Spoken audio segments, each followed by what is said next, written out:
Alright guys, so here we have the Owon Ow18B. This is a Bluetooth multimeter I picked up on Amazon. This is not funded by Owon. I actually purchased this myself. The price of this one was, if I'm not mistaken, was $79.99 and delivered to your door. So for the price of a Bluetooth multimeter, it's pretty good because I was pricing some higher brand ones and the prices were just ridiculous. So with that being said, we're going to start and we're going to go with start the unboxing of this one. So here we have the meter itself. Comes with a screwdriver. Comes with leads. Comes with a thermometer if you'd like better. Comes with alligator clips.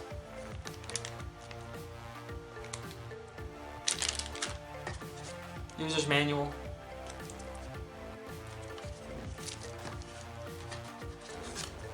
Where to download the app for the Bluetooth function.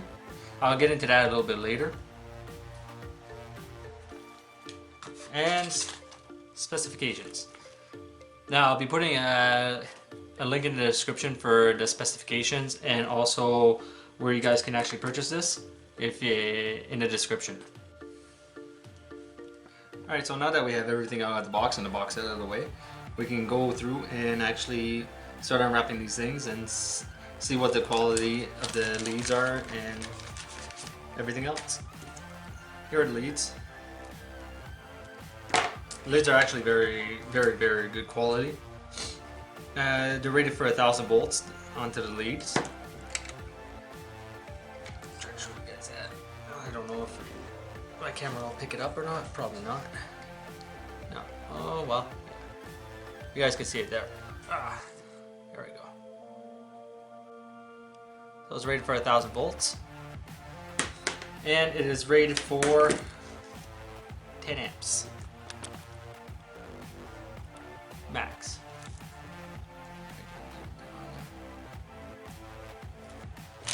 The alligator clips. They're also rated for 1,000 volts, 10 amps.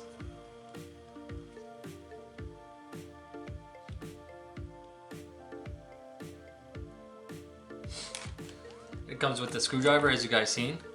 What the screwdriver is for is to take off this screw right here in order to insert the battery. That we'll insert the battery into it in a couple minutes. And last but not least, it comes with a temperature probe.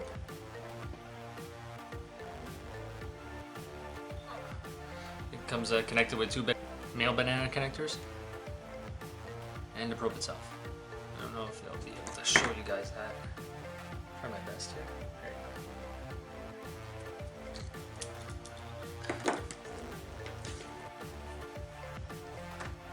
Now the meter itself is an auto ranging meter and it comes with a variety of functions onto it, like volts, millivolts, resistance, diode, continuity, amps, milliamps, microamps, temperature and hertz, and capacitance.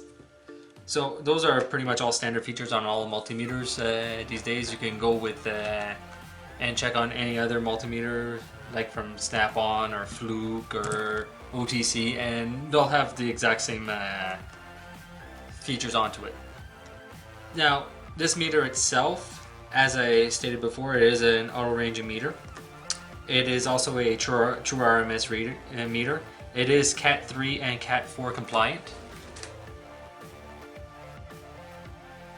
Okay. Now, so far, what I don't like about this meter is, even though it is Cat 3 and Cat 4 compliant, but the leads that they send are not. The leads that they send are Cat 2 compliant. So they're pretty much useless on today's vehicles if you want to go with a hybrid. The meter itself you can use on hybrid. You can use it to test hybrid vehicles, but I wouldn't trust the leads themselves. So I would really go ahead and replace these if I was to buy this meter, or if you have another meter that does have Cat 3 leads, just go ahead, use those. Also, the leads are rated for 10 amp max, where the meter itself can go up to 20.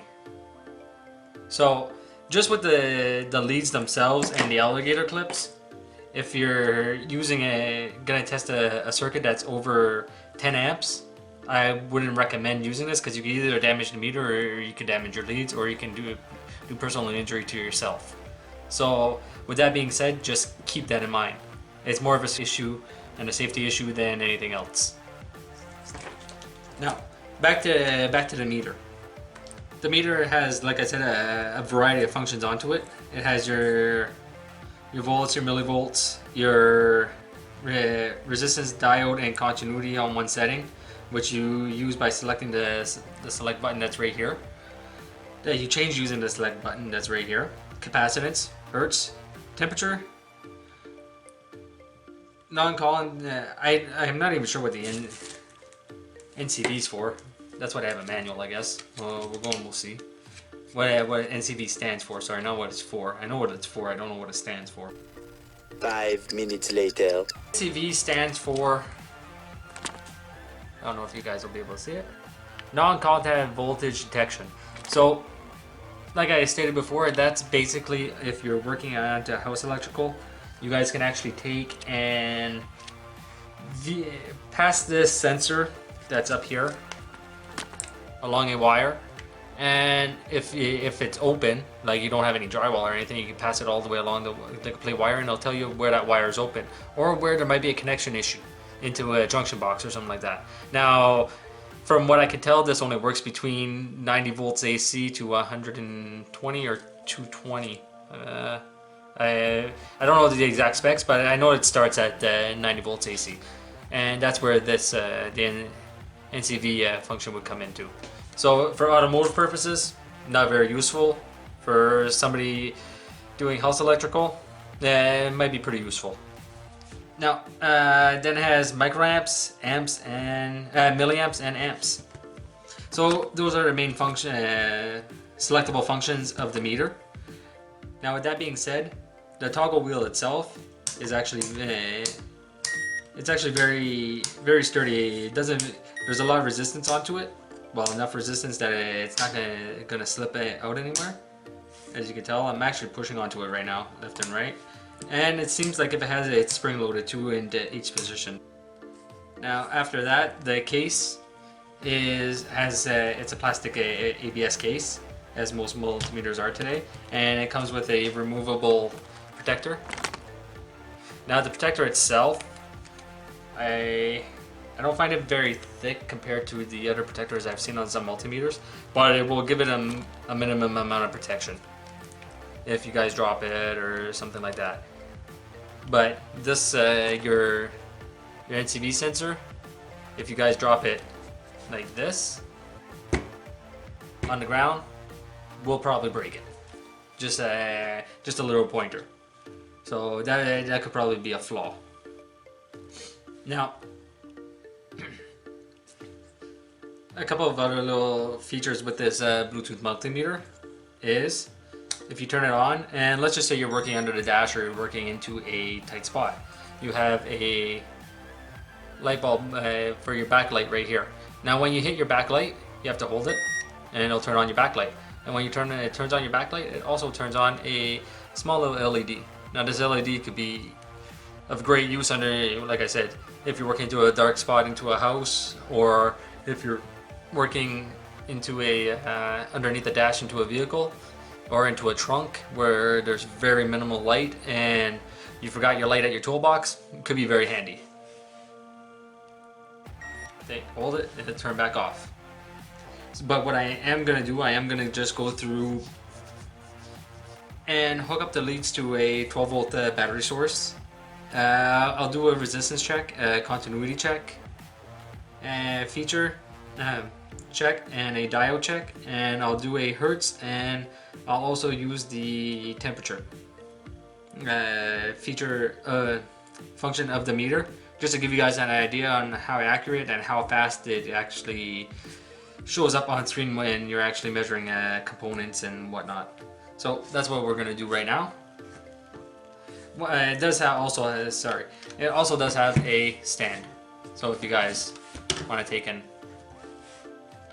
hold it up, you guys don't have to just lie it down. It actually comes with a stand also. So what we're going to do, we're going to take and we're going to do some basic resistance checks. I actually have resistors, I have diodes, I have a few little things like that, and a battery.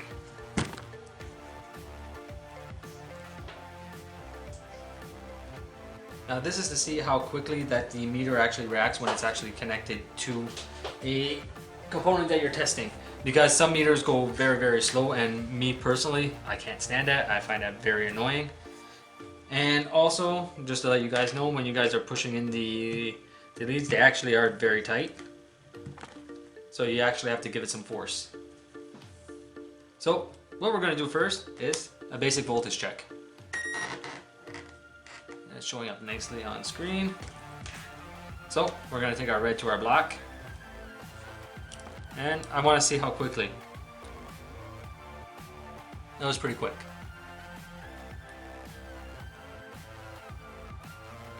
Now that's for voltage. Now we're going to go and check resistance. Put on the alligator clips.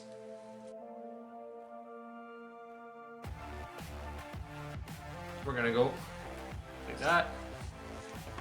And like that.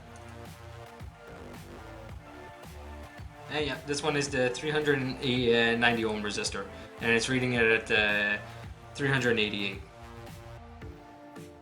Now don't forget that the resistance has a tolerance of plus or minus 10%, and I'm well into that specification, so this test passed.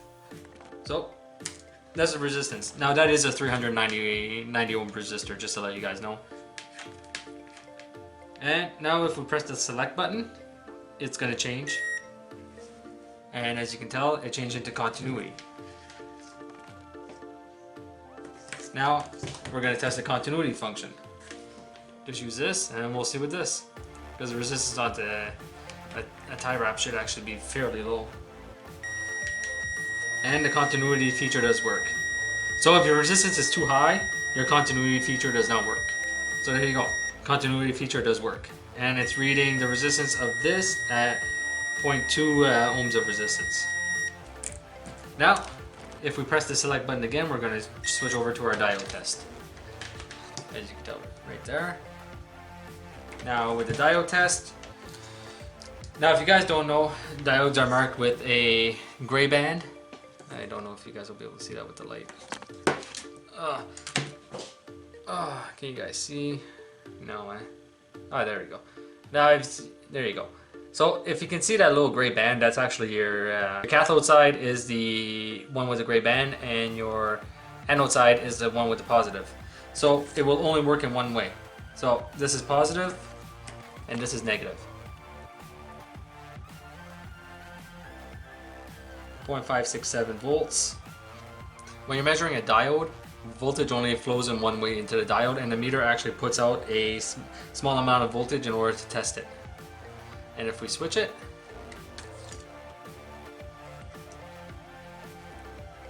nothing, because voltage cannot flow from a negative to positive into a diode. And if we switch it back,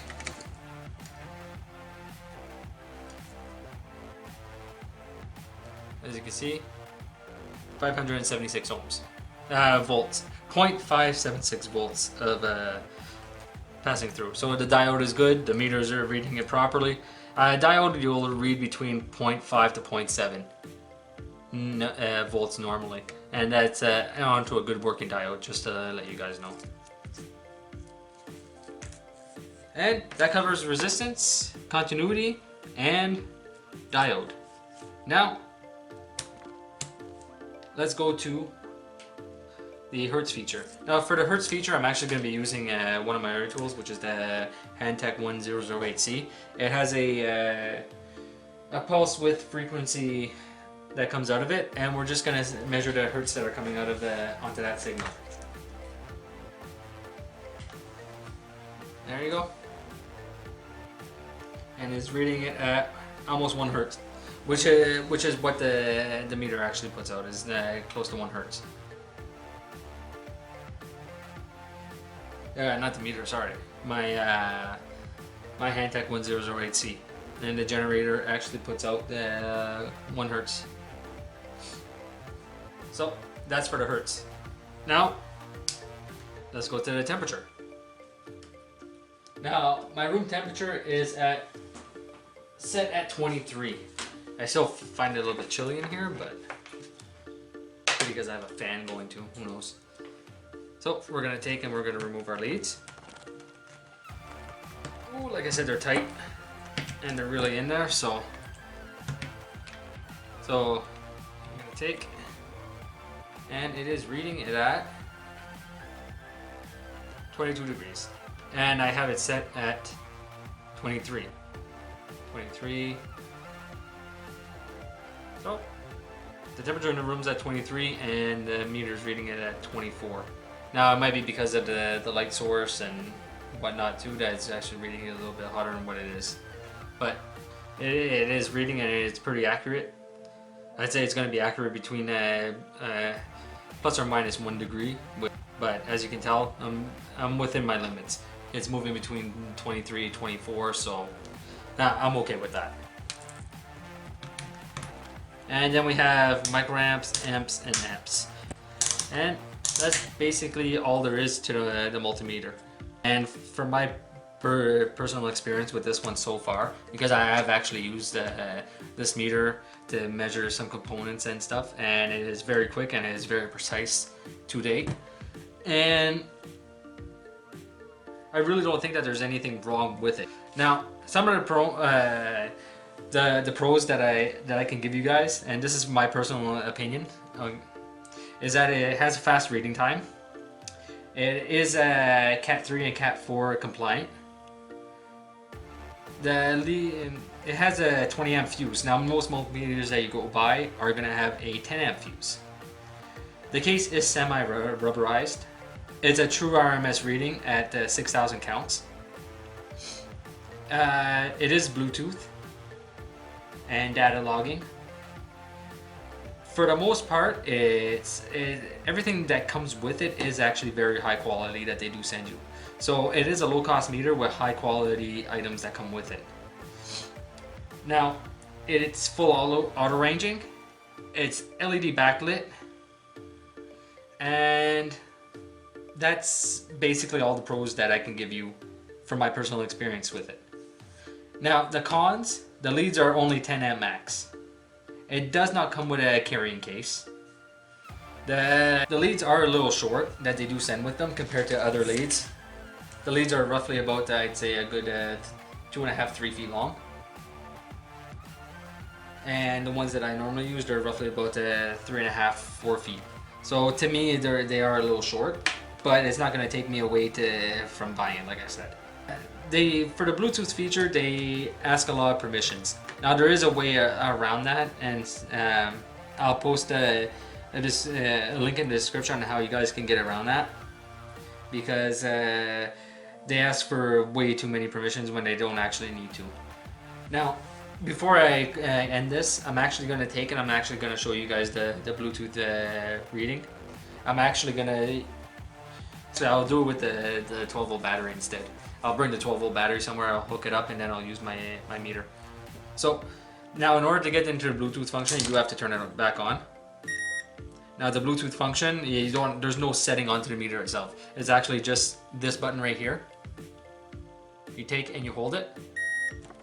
And when you hold it, you're gonna see, you're gonna hear a beep. And, whoa, there we go, sorry about that.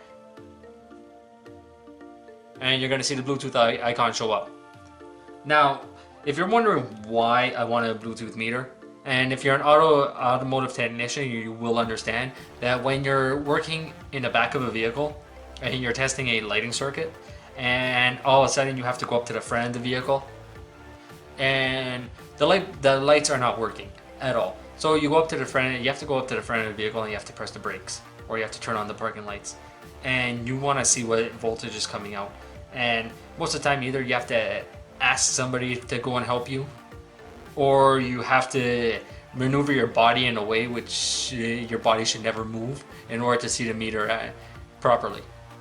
Now with the Bluetooth function onto the phone, you go in, you hook your meter up onto your connections, you go up to the front, turn on, make sure your phone is already connected to it, go up to the front of the vehicle, push the brakes, or turn on your lighting circuit, and you'll see exactly what voltage is coming out of that circuit right away. And that's it.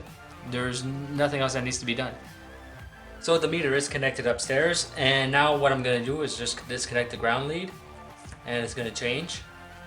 Then I'll reconnect it, then I'll disconnect it, then I will reconnect it again, and then I will disconnect it again, and then I'll reconnect it one more time. And that's all that there is to the Bluetooth feature. Now I'm actually quite far away from the phone. I actually put the phone up in my kitchen, so that's probably a good going up the stairs and everything through the walls. I don't know, say about a good 15-20 feet. So the meter range on the Bluetooth system is actually pretty good. So now with the Bluetooth feature out of the way, there's not very much left that can be said about this multimeter. So I went through the voltage, the resistance, continuity, and diode testing. I showed you guys that it's able to do hertz, temperature. The amps I didn't get to go through because I actually don't have anything on hand for the amps feature right now. But I went through what I could, and hopefully this review helps some people if you guys were thinking about buying this meter. And with that being said, you guys have a good night, and I will see you next time.